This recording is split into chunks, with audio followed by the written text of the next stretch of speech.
All right, Canada, I am here with Francis Carter, a wrestler from Concordia University and one of our 8 nominees for our BLG Awards for Youth Sports Athlete of the Year.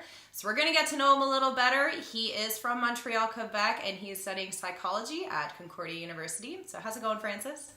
Very good. You? Good, I'm good. So to start things off, if we look back over the 25 years of history of the BLG Awards, a wrestler has never captured the award, male or female.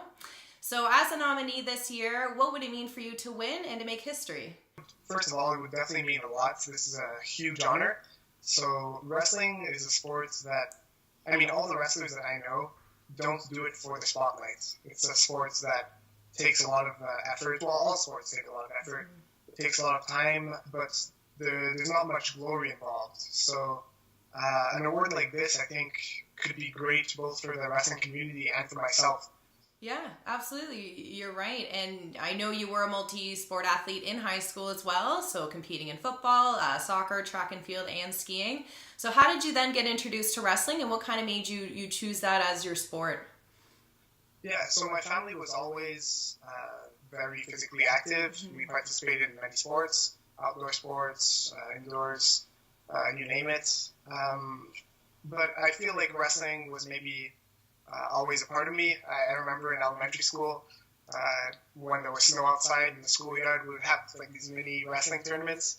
Those are some good memories. And during high school, at the beginning of high school, I was playing football. And I really enjoyed the sports. I probably had an affinity for physical contact sports. Okay.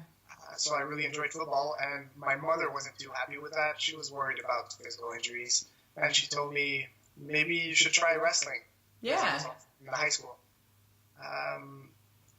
So I decided to go ahead and give it a shot. I tried wrestling in high school, and I realized I really enjoyed it.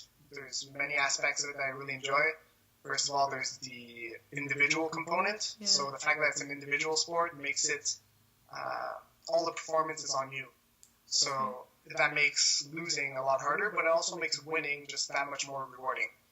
So that's one aspect that I liked. I also liked I'm a very competitive guy, so challenges have always made me strive to do better. And there's not much more of a competition than a fight.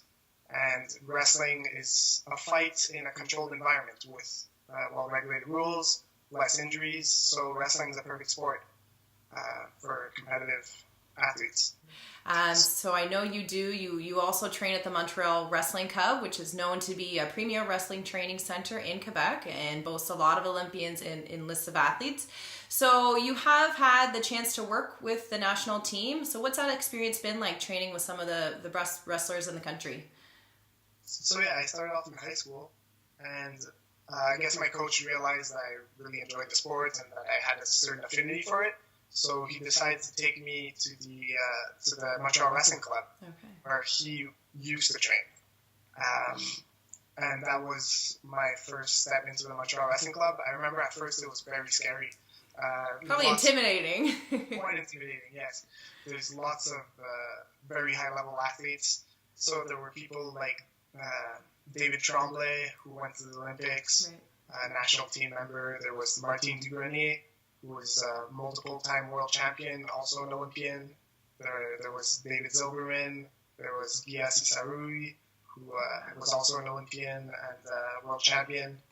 All these amazing athletes, and it's quite intimidating to step in there at first. But I think having that very high level is really what leads to the development of the less advanced athletes. Yeah, apart from those, there's also George St. Pierre, who's in the UFC. He's a really good model in terms of work ethic. So, so at first I was there, and they were just using me as a rag doll, basically, just as a puppet. For warm-up. Then there was a huge learning curve, and basically now I'm among the seniors at the Montreal Wrestling Club, but definitely not among the best. There's a lot of way higher level athletes people that are part of the national team right now. So there's them who are above. There's some younger people who are pushing to try to improve. Yeah. And I'm just trying to stay afloat in there, and that's how I'm improving. I feel like everywhere you look there, you're probably motivated no matter what level of caliber you're seeing. So that's kind of exciting. Yeah, definitely. So in addition to being one of the most successful youth sports wrestlers, you have also managed to achieve an impressive cumulative GPA of 4.30 and receive the President's Academic Award as the top male Concordia student athlete. So how have you been able to balance your studies and busy athletic schedule so well? So I think, as I was saying, the main thing is actually just surrounding yourself with all of these high-level athletes and all these people that are better than you. So the Montreal Wrestling Club, obviously, there's all of these national team members, these Olympians. There's lots of room to grow. And in school, I did my best to try to surround myself with a stimulating environment. So I would go talk to professors, talk to classmates. I got involved in research in a neuroscience lab. All these things just to make sure that I got the full experience and really had lots of stimulation to grow. And yeah, I think that's the main thing that I do that helps me excel both in athletics and in academics. Another thing is also I was involved in athletics quite young.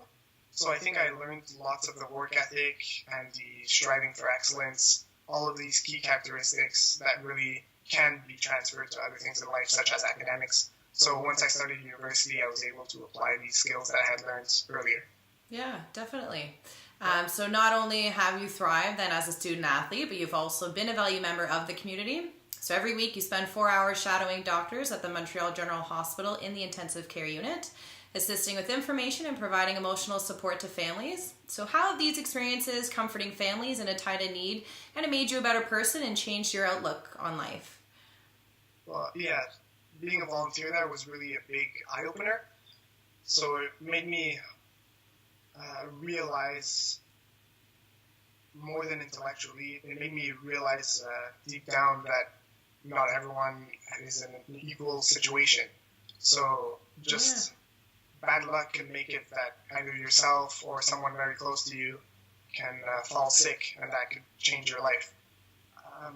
So I got into contact with many of these people in these situations, and that made me realize that in the future I definitely want to make sure that either directly or indirectly I need to be trying to help people that are in these difficult situations. And so since then that strengthened my resolve to end up in med school. Okay. And right now that's my number one goal for after graduation. That's awesome. That's exciting. Yeah. Congratulations. Well, thank you so much for spending time with me and answering these questions. I feel like we got a very good idea as to what you hope to accomplish, what you have accomplished, and kind of the things that got to where you are and get the results you've had. So all the best. Enjoy the awards that are soon to come. And thanks again for spending time with me. Well, thank you. It was nice talking to you. You as well.